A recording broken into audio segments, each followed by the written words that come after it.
Welcome to Within You, a podcast for seers, seekers, and skeptics that are looking for support to become more present, to experience presence, and to learn to lean into their own intuition. You're here because you want to be guided to your own sacred heart. You want those choices to be aligned to your essence.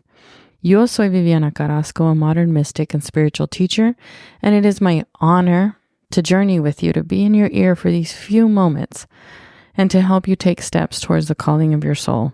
This is the final episode of the 2023 season, and it is called Ni de aquí ni de allá, so neither from here nor from there. And it is a hat tip, a nod to my ancestors. So I've been feeling inspired over the last year and a half by the lineage, the generations that came before me and how they have influenced me and how they continue to support me. And I feel their presence, especially when I call them out. So I'm going to take a little bit of a journey through what that is for me and how I get there. The first thing that I want to step into is this place that we all come from and that we never quite leave. So I'm talking about what we consider the background of our childhood and where we came of age. What is that for you? I'm really curious. And for me, it's what I'm going to call West Texas. It is a place of desert and caliche, of oil rigs, tumbleweeds, and the smell of oil. It is along the road that interstate, I think it's 95 actually, I don't know. It's the interstate, the road that we used to travel between Pecos and Odessa, because Pecos is where, at the time, both of my grandmothers lived, and we lived in Odessa, and when I call my childhood. So back and forth between Pecos and Odessa is what I would call the background of my childhood in West Texas. It welcomed at least 4 generations, to include myself, my mom, my grandmother, mi mami, and my great-grandmother, Amma, and that is the maternal lineage for me on my father's side. I know that my grandmother was there. I can see her house at the corner of Orange Street, right across the street from the park. But I actually don't even know where her mom and dad are from. I know very little about them. My dad says that they were Apache and worked on the farms in New Mexico. So, and that my grandmother, Abuelita, came to Pecos with her brother and sister. And so, indigenous, I would say, from the Southwest, where was their lineage. You know, the land was theirs.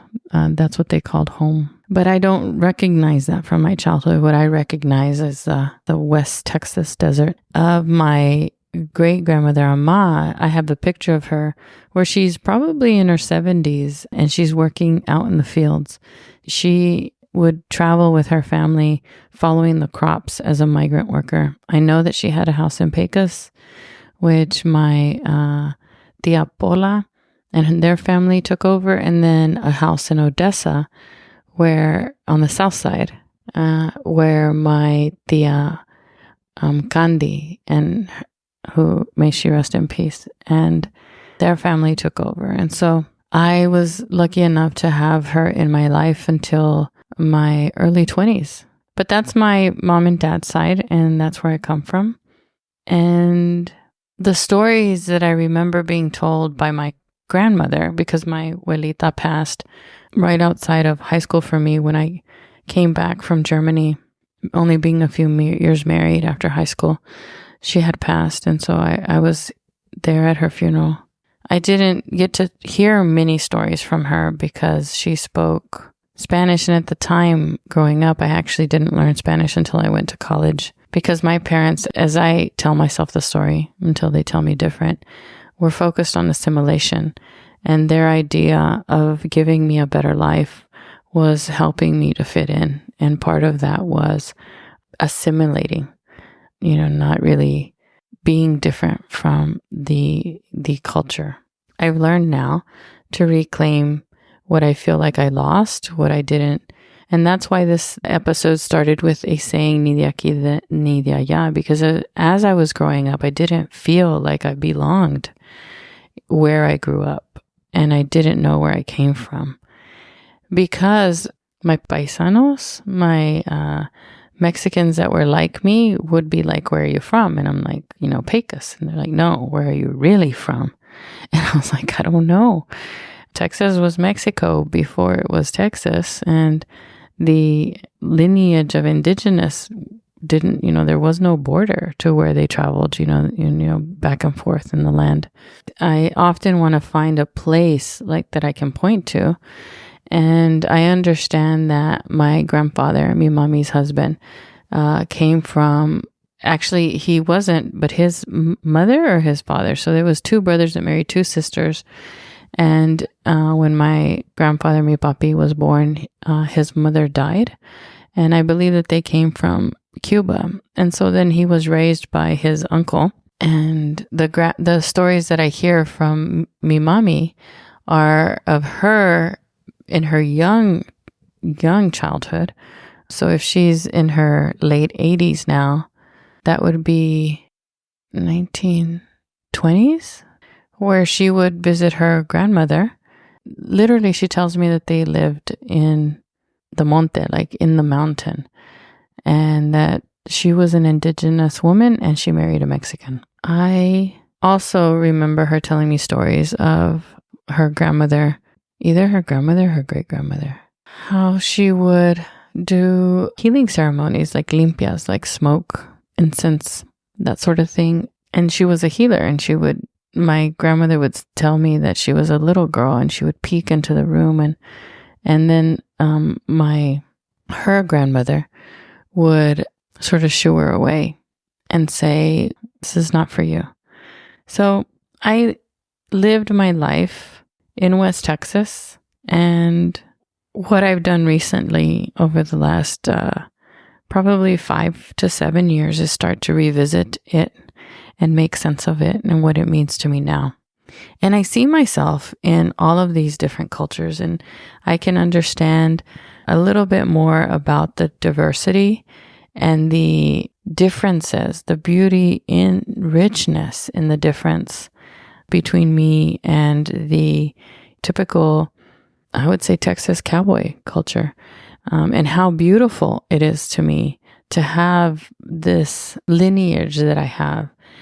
I don't know that the word is proud, but I think the word for me right now is settled. I feel on purpose, I feel aligned with this intention to reclaim things, the glimmers and the dust of the history of us, and bring it back. It's interesting to me how when I remember my abuelita, I remember that we couldn't be in conversation because she didn't speak English and I didn't speak Spanish. And as a teenager, because I felt this ni de aquí ni de allá, I didn't really know my lineage, and I wasn't at a point in my life where I really felt like I could pick it up and claim it like I am now. I felt a little bit of anger for the missed opportunity and the lack of understanding of things that are woven into Mexican culture, like ofrendas and just so many things that I now understand, and I actually can forgive and feel like it's okay that I didn't have that when I was young. Maybe it did help me to be more successful in this culture. Maybe it did help me to be more accepted. And okay, I used to say to myself, once I got my driver's license, I couldn't blame my parents for anything because anything beyond that was on me. I've always had this sense of agency and taking personal responsibility for my choices.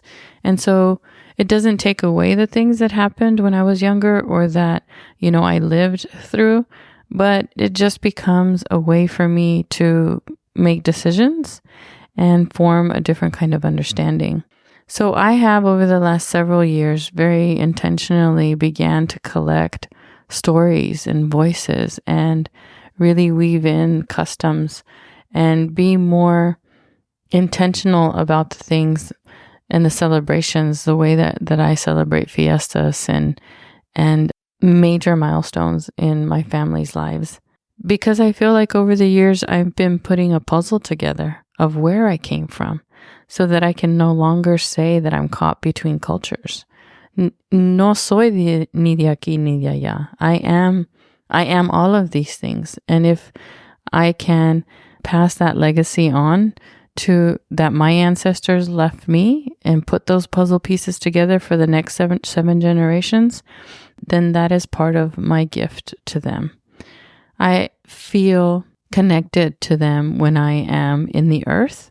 I remember my abuelita having a beautiful garden, and when I am practicing healing arts, because I know that curanderismo, this native and indigenous way of healing, was part of their, I'm going to say, right. Like, this is part of the apprenticeship that they would take simply as a woman in their culture. I used to think that you had to be special, or that it was only for, a certain kind of person within a community. And what I've come to understand, it was what they did. Like, you did it for your family. I remember being young and my grandmother, like the massaging, right? The limpias with the egg, like those were things that they would just naturally do for us as a young girl. And so it used to scare me when I first had these visions probably in 2013 and 14, right after my near-death experience, as I began to sort of be open to what was unfolding before me. I came to understand that was part of my path that I had an opportunity to choose from, and I rejected it for those first 8 years. I said, no, yo no, I can't do that. I'm not going to be seen that way. And it was very scary for me. And I understood from my ancestors that it was okay, that they weren't asking me to do anything I didn't want to do, that they were here to support me in my own growth. And so that gentle encouragement that I felt in my prayers and in my petitions allowed me to unfold in my own time, to open my eyes to this beauty and this miracle of healing arts in my own way. And I'm still doing that now. And I feel very grounded in the way that I choose to explore these things. I have a maestra that I'm learning from, and I have begun to practice in my own time, in my own way. And it's good. Like, that's all I can say. Like, it's so good. So it is beautiful for me that I'm beginning to put together the puzzle of my ancestors. Even the way that I make pottery, it's an emphasis on the ancient traditions, right? The primitive way. When I make pottery, it is both in prayer and it's sacred because it connects me, I believe, more to the past right now in the future and helps me right now. It connects me right here where I am to the legacy that is near me, like that you can sense. There are some things like that I think follow you, even though you don't know that they do, whether they're mannerisms or tendencies or whatever. I believe that we craft our lives through our own point of view, and we are surrounded by the stories that we tell ourselves. Everything that we see happens through the lens of our eyes and our own perspective. And it's interesting to me that for a long time, I really didn't see what my story was. And I'm still unfolding my story, and my story is recreating itself because that is what happens. We are never in a single place without movement. We are always growing and learning and changing. But if you were asking me today who I am, I'd have to tell you a story about leaving home, because that seems to me right now in this moment, the central story about my life is that I have to leave home and then to find sort of a deeper part of myself and then come back a different way.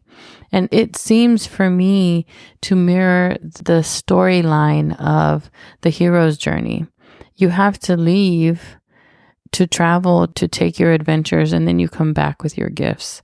So My first departure from home was leaving my dad's house very young at 12 and my hometown. And I think even for him, leaving his hometown when he was young, leaving the city that his mom was in was a big deal, even though it was less than an hour away.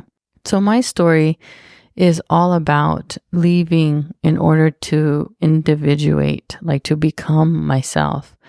And a beautiful example that I have been so grateful to experience, so grateful for the art to be born, was in the movie Coco, where there's that tension of the main character, the little boy, leaving in order to find his way back home. We live our childhood, and then we tell the story of our childhood, and we retell the story, and then it changes for us. I think in the past, when I would talk about leaving, it was more about running away from. And now as I understand that story, I think my focus would be more on what was I going towards. And it's a little bit of the same play that I have on moving towards your joy versus away from your fear. I used to feel like I ran away, like I shouldn't have left. And now I understand that I had to go. And so that's what's forming in my conscious now. And the interesting thing that I've read about memory and our stories is that, our memories change over time. And just like perspectives, each one of us is different. You could have lived the same life that I did exactly at my side, even as a twin, and you could have experienced a completely different experience because you have your own set of eyes that you would have been living that through. And isn't that fascinating? So one of the interesting things as I've been talking about our ancestors and learning from our ancestors and invoking our ancestors is I had someone tell me, well, I didn't know who they were. So one of the practices that I've actually adopted, and again, if there are parts of you that don't know your ancestors or you don't, you just happen to be in a situation where you don't have a lineage that you can point to, then I'd encourage you to adopt an ancestor from your lineage, to form your lineage, to develop a spiritual family. That's something that I actually have done. When I felt like David and I left our hometown very young, and he served for 20 years in the military. And for a big part of that time, we didn't have the ability or the opportunity to be near family and an extended family. And so even though my comadres and the military community filled a very important role in my life of mentorship and support and the whole thing, they weren't mi familia. And so part of what I did in order to cope and move through that is I built my own spiritual family. I have always, and since I've been very young, looked to La Virgen de Guadalupe, Our Lady, as a constant in my life, as a mentor. And what I've learned over the years is that my big sister, who actually died at birth, my mother named her Guadalupe. And so now I know that she is a little bit like my guardian angel, and that her and I are intertwined together. I feel her spirit with me, supporting me. And so now when I think of La Virgen de Guadalupe, I also see my sister, my comadre, and I can talk to her just like I'm talking to you. Another recent addition to my spiritual family is Hildegard von Bingen. I have to think of like a nickname that I can actually pronounce for her. But I'm so inspired by her for so many reasons. One of the main ones is that she actually inspired the writings of Jung through her writings of her midlife awakening at 40. And I find simpatico, like we're in the same rhythm, because my midlife awakening happened at 40. And Jung referred to her in his research when he talked about the individuation process. She was canonized as a saint and a doctor in the church. So she's one of only 4 women that are the doctors of the church. I love that she's contributed to both spirituality and medicine, and not just medicine, like doctor medicine, like hospital medicine, but natural healing. And that's where I have recently found my curiosity and my inclinations to move towards. So There's so many things about her that align with where I am in this moment today. In addition to all those things, she's also the patron saint of creatives. And if you listen to any of my work, you know that expressing your holy creativity, your intuitive creativity, you being an artist, because it is your right to be an artist, is so important to us to be fully human and to learn to love being human. So I feel like I invoke her more now because she is helping to balance my body and soul and the harmony of me as I move towards the claim, right? The declaration that I made when I turned 50 to become a cantadora and an enamorada, to live into my doña, my gifts. And I'm eagerly anticipating how they will be in the world and enjoying how they're slowly unfolding for me. So what I want to do right now is just invite you to embrace your individuation and, bring in support. I can imagine how hard it may have been for Hildegard von Bingen to do all that she did back in her day. And so in a lot of ways, I have it easier than she did. And even though Coco is a Disney movie, there are risks when you embrace your gifts, but it's an invitation that we all have. I think that when we do it aligned with our values, and it's going to turn out okay. All will be well. So I have just begun a journey of understanding where I'm from and putting together the puzzle pieces of what makes me me. But I no longer feel like I am not from here nor from there, ni de aquí, ni de allá, because this is yo soy Viviana. I am me, and I am a part of everything that's happened. And I live it, and then I tell the story. And you know what? That telling of the story, I have all the agency around that. And I believe that we can become beautiful storytellers, truth tellers.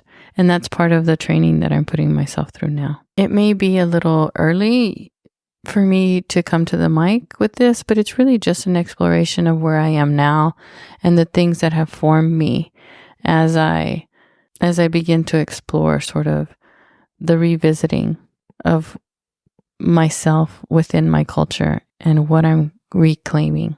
If you're feeling stuck or in between, and if you're confused or like you feel like you're not making progress fast enough, and I guess I don't feel like this episode is complete yet. What I want to say is we should all give ourselves a bit of compassion around this idea of who we are and where we come from, and to give ourselves time to put together the story that we're telling, to make it have meaning to us that we understand, and know that that storyline changes. But the story that you develop becomes the gift that you leave to your lineage. And so you can imagine yourself as the first of the next 7 generations and appreciate what it is that you're forming for your family, for your own life, and what you're sharing about your point of view. Yo soy Viviana Carrasco. And if you're interested in working together to explore your lineage, to talk about your ancestors, or even to help bring forth your gift, I'm confident that I can help you. If you're interested in working with me, you can call or text 760-576-5683, or you can visit the website at viviancarrasco.com, look at the mentoring section, and there are a couple of different ways that we can work together. Thank you for allowing me to be in your ear and accompany you as you travel the journey without miles, the never-ending journey of unfolding yourself, the great work of understanding who you are. Adios.